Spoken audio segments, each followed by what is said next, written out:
We were doing an old school thrash metal stuff that other bands were doing and actually making their own version musical scene. So making like a metal stew. Yeah, making like a new version of metal. So for them, I guess that's their ground to stand on, and that's what their generation is going to be known for. Music's always been it's all still metal, so it's in the right direction, and that's really all that matters. Right. Yeah, we were discussing that on the show because we argued that could be that stuff can be like a gateway drug to older bands. You know what I mean? Yeah, that's it, man. If it opens up people's minds, I mean, you shouldn't be closed-minded going from a deathcore show to a hardcore show to a thrash metal show to a death metal show. It's pretty much all the same boat, you know. So, except for what it is, at least people are trying to make things unique and different. And even though it gets imitated all the time and you hear it all the time, they're just exploring their musical creativity. So that's always a good thing. Always a good thing, yes. And last question on those along those lines. I have a couple of my train of thought. Yeah, you guys are getting too cold, are you? Just, no, I'm right. No, I meant in that. You never did interviews, so I'm fucking cold, man. But it doesn't matter, man. Yeah. Okay, so breakdowns: good, bad, indifferent, best in moderation. I think that they all deserve their time and place. Yeah, good way to think breakdowns. Because a lot of people like credit you guys with kind of bringing in the scene, but you guys always had more intricate ones, whereas a lot of them now are just like one note, kind of stuttered. So I don't even think that's really a fair comparison myself. Yeah, I mean, I think for me, musically, like if you have like some good composed fast riffs and it builds into a breakdown or something to that effect, it has its time and place in the music, and I don't think it should just be thrown in there like, you know, it's just something to rely on. And I don't think it should be just bliss, speed. Yeah, it has to actually have feeling throughout the course of the song, you know. So even as sterile as people want that little to be, there's still a lot of feeling in Suffocation's music. Absolutely. You need the yin and the yang, you know. You need to build up to that breakdown. Exactly, and break down to that build up. Have the, exactly. You know what I mean? It's got to be like that. It's not just a cut dry thing. It's like, okay, let's just put that riff there. It's like, yo, if that doesn't fit there and it doesn't have a movement to it, we don't use it. You know? Because it needs to be a coherent song still. Absolutely. We're trying to be actual musicians. Even though music would be heavy if it wasn't for light music. Yeah, exactly. You need something to compare it to. You got to have all the different colors, man, in order to make that spectrum. So that breakdown ain't going to be as heavy as it would be if you didn't have that nice build-up. Right. Okay. Now, do you guys feel that using a tire gauge is highly erotic? I know Frank does, and shotguns and things of that nature. So, on his behalf, tire iron love. Tire iron? You said tire gauge, right? Oh, tire gauge, tire iron. Tire iron works too. You know, crowbars. Crowbar, good band. Yeah, absolutely. All I had, I gave. You know, he's into that stuff. You guys ever have that like wall of poop, and then like there's diarrhea hiding behind it? You know what I mean? You sit there and you go down and take a nice crap, and you're like, wait, there's something else that's like hiding there. Yeah, absolutely, and it's definitely refreshing after it's all said and done. Yes, not good when it happens on the road, probably. No, definitely not, especially if you're not anywhere near a bathroom. Then it's definitely a problem. What's the best item you've ever bought at a dollar store? Chicken pot pie. Yeah, right? Yeah, some kind of soup, something to keep it warm. I eat chicken pot pies, bro. Nothing wrong with Would you eat, speaking more on dollar stores again, would you guys eat expired food? No, I don't really like that.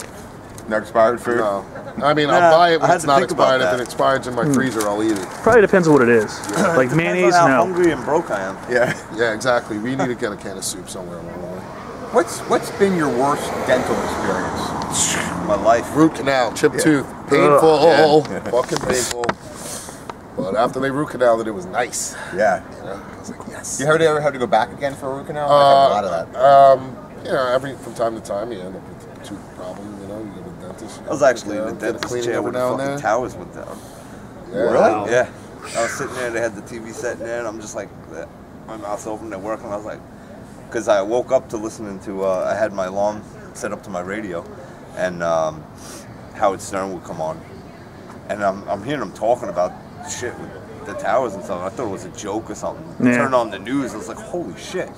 And just after I turned on the news, saw the second plane hit, and then I had a dentist appointment. I had to go, you know. So I went to the dentist, and I'm sitting in a chair, and that's when they started to go down. I was like, holy fuck, man, this is crazy.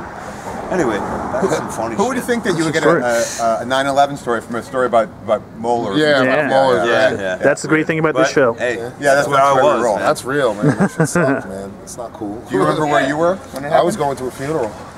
Wow. So I woke up at 6:30 in the morning crazy. to go to my uncle's funeral, and I turned on the TV and watched the thing fucking on fire, and I was like, is this real or is this sci-fi? Yeah.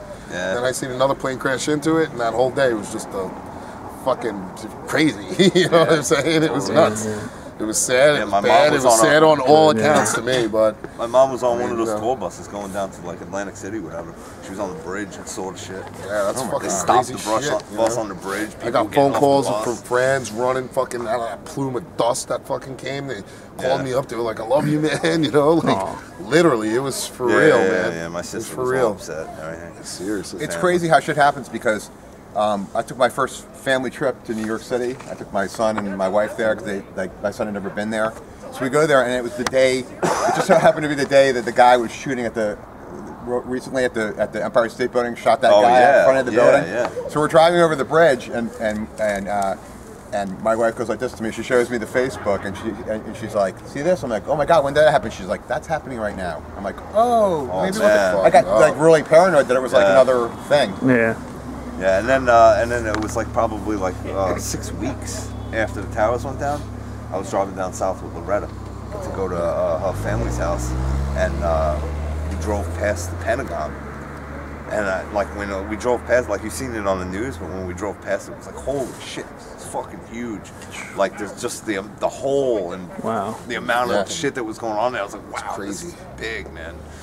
Okay, well, I guess the last and the most important question I have for you is, are you honored to appear on Metal Rules TV, and why? Well, I'm honored to appear in front of anybody, because you guys are the ones that support us and let us get a can of soup, man. So from the dollar store. From the dollar store. What he said. Same thing. That's right. From the dollar store. Watch your some of your YouTube stuff. Watch some of your shows. Watch the one that you were talking about our stuff. So. Yeah. Cool. We're into it and honored, man. So we'll see you guys. Good stuff. Anyway, last chance here to promote or plug anything coming out. Pinnacle of Bedlam, a week from now. Nice. Okay. It's gonna be good. Come out to the shows and go nuts. Yeah. We feed off of it. We plan to. Right, we actually feed off of it at the dollar store. Yeah. It's a circle of life. That's the way to go. Dented can sale. Yeah, dented can sale. Help us get some soup at the dollar store. Thanks a lot, guys. Thank you. Thank you, man. Thanks, man. Easy Metal Rules. Peace. Hug it out. Go on. Hug it in.